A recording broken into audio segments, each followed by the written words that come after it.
Fox 4 Stephen Dial live tonight in Carrollton with the update.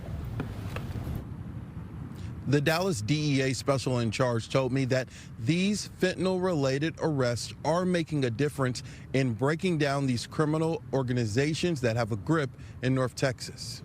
It's a challenge. You know, I was with the chief this morning, Chief Arredondo. You know, and we're just, man, we're swinging, you know, and we're making progress.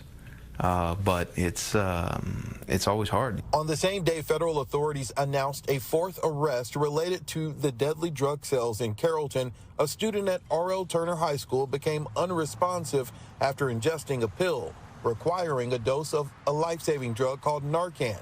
Every campus in the Carrollton Farmers Branch ISD now has access to Narcan following 3 overdose deaths of middle and high school students. Narcan is one of those things that will save a life if it's available, and you have to have it readily available to do that. Eduardo Chavez, the Dallas field office special agent in charge, says in the past year, authorities have seized over 11 million deadly doses of fentanyl in North Texas, mostly in the form of blue pills. In Carrollton, some of those people selling the pills are teenagers recruited by adults who are providing the drugs. We continue to work in particular with the Carrollton Police Department just on a lot of the tentacles that still remain.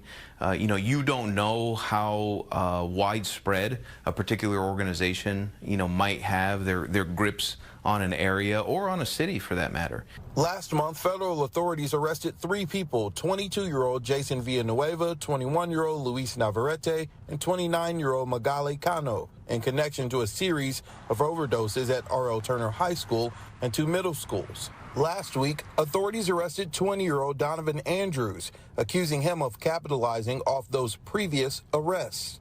They say his drugs caused at least 2 overdoses at Hebron High School, also in Carrollton.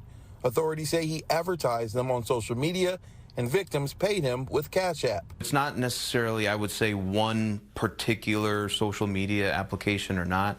A lot of these platforms offer some degrees of anonymity or the ability for disappearing messages, and so that makes it additionally challenging. For now, Chavez says the strategy for taking down these drug dealers is to keep whittling away, one at a time.